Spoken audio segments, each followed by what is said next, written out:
This is Donna Taggert, the dietitian for Department of Aging and Human Services. I'd like to welcome you back to the video series. I took a month off.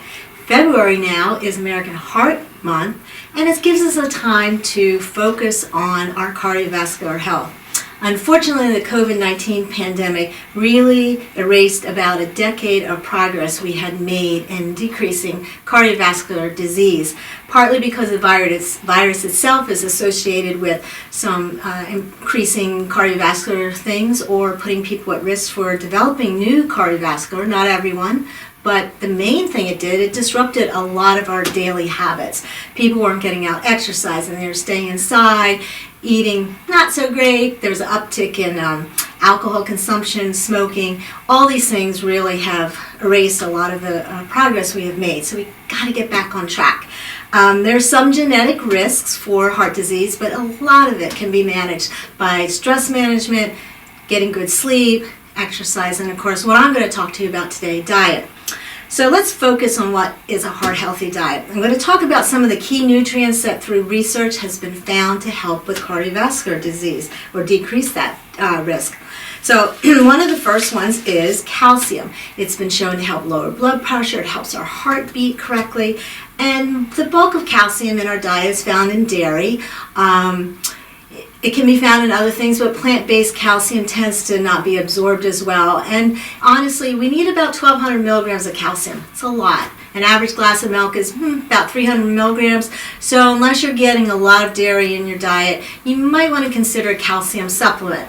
Now, you may have heard back a few months ago or a year ago that in the news they said that perhaps taking a calcium supplement could increase people, especially postmenopausal women, heart attack, but they have not found that to be the case. The research has shown that's not the case. If you're not getting your calcium, you need to get in a calcium supplement, and don't be fearful of that. Folate is another one. It's a B vitamin that helps decrease homocysteine, which is actually produced when protein is broken down. If homocysteine is high in your blood, there's a link to cardiovascular disease. Folate is in your dark greens, nuts, seeds, dried peas, lentils, fortified grains. Magnesium is a mineral that helps dilate our blood vessels, so if they're more dilated, the blood is going to flow through more freely. Magnesium is in whole grains, nuts, seeds, green leafy vegetables. Another one is potassium. Strong link to decreased blood pressure, fluid balance, etc. Potassium, bananas, citrus, beans, nuts, seeds, potatoes, tomatoes, dairy. Are you starting to hear a common thread? Beans, nuts, seeds, dairy, fruits and vegetables. And that's because a lot of these crucial nutrients for our heart and other things are found in a variety of foods. And that's why it's really important to try to get your nutrition from food and not from supplements, because a supplement is going to isolate something. It's not working with all the other things in that particular food. Monounsaturated fats decrease total cholesterol. They're in, you guessed it, nuts and seeds, avocados, olives, peanuts, peanut butter. Omega-3s decrease the inflammation. That is so crucial to not only heart disease, but inflammation is linked with a lot of other diseases, type 2 diabetes, obesity, certain cancers. So omega-3s are mainly in your fatty fishes, but you can get it in nuts like walnuts. You can get them in flax seeds. And again, sometimes people have to take a supplement of omega-3s because they just don't like the taste of fish, and that's okay. So those are the things we really want to focus on. So you heard the theme: nuts and seeds, fruits and vegetables, dairy, lean proteins, fatty fishes, that kind of stuff, whole grains. But there are some things we kind of need to limit, maybe avoid. I'm going to talk about two of them. Sodium is a biggie. Most of us get 3 times the amount of sodium we need. People say to me, well, I don't use much in the salt shaker, but that's only 10% of our sodium intake. Most of it's from restaurants, fast foods, processed foods. And even if you're cooking at home, if you're not careful of the ingredients, if you're making a soup, you want to try to use a low sodium broth, no added salt, tomatoes, fresh or frozen vegetables rather than canned. But if you're not careful, your daily intake of sodium can be up there by mid-afternoon, and haven't even eaten your dinner yet. So please, please be careful. Limit the times you're eating out. Enjoy that time, but don't make it a daily thing, or you're really not going to get your sodium under control. The biggie now, new studies and research has linked added sugars.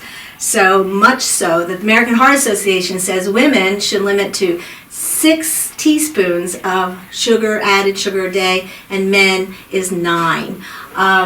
So you think, wow, that sounds like a lot, but you know what? The average American gets about 17 teaspoons of added sugar. Now the good news is, a few years back they added to the nutrition facts label added sugars. It used to be just total sugars, and you had to be a detective, because where's that sugar coming from? Is it the natural sugar that's in fruit, the natural sugar that's in dairy?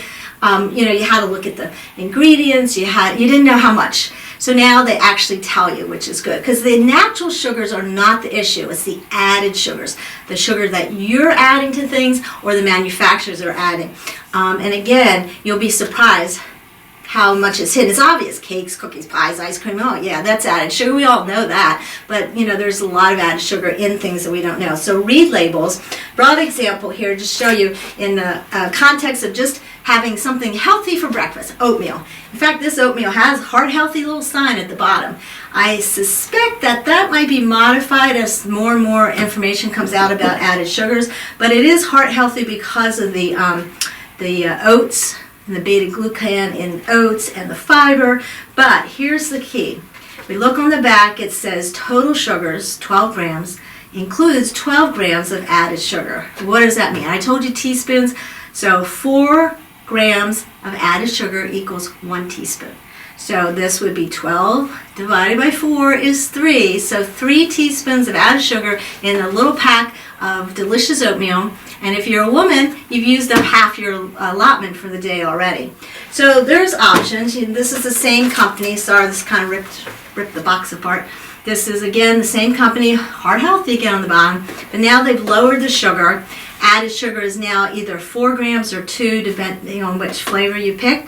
So 1 teaspoon or even half a teaspoon. Far cry from that. Now you think, well, how is it still sweet? What have they put in it? This particular one, you do look at the ingredients. They've added some regular sugar, but now they've used monk fruit extract, which is a natural flavoring. So far has not been shown to have any issues or problems. So that's an option. Or you can go all the way down to the basics of make your own. This Quaker Oats, 1 minute, easy to cook. If you don't add any sugar, it has 0 added sugar. Now you're saying, yeah, that doesn't taste sweet enough.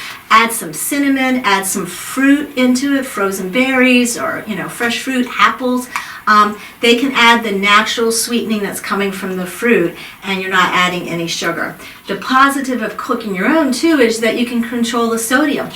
If you don't put salt in it, there's no added sodium, whereas this one has 260 milligrams of sodium. 140 is considered a low sodium food, so already it's a little bit higher. It's not anything like a cup of soup that could be 900,000 milligrams of sodium, but all through the day, that's how your sodium adds up if you're not careful. So always trying to find the lowest amount of the added sugars and the lowest amount of sodium. Will do it good. So, if your diet is rich in fruits and vegetables, nuts and seeds and legumes and low-fat, lean proteins and low-fat dairy and whole grains, you're doing great. Keep it up. But if it's not so great, I challenge you, keep a journal for maybe a week. See where you're eating, see where you maybe could do better. Plug all that into myplate.gov.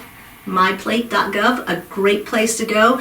Put your stuff in and it'll shoot right out and say, hey, you're not getting enough calcium. Here's some suggestions. So it's a good way to get some evaluation, kind of having a personal nutritionist at your beck and call. It's not too late. Doesn't matter how old you are. You can always make changes and improve your diet, and it will improve your life. So good luck. Don't give up. Take one step at a time, and we'll see how it goes. And next month, I'll be talking all about our bone health. So join me then, and I'll see you then. Bye.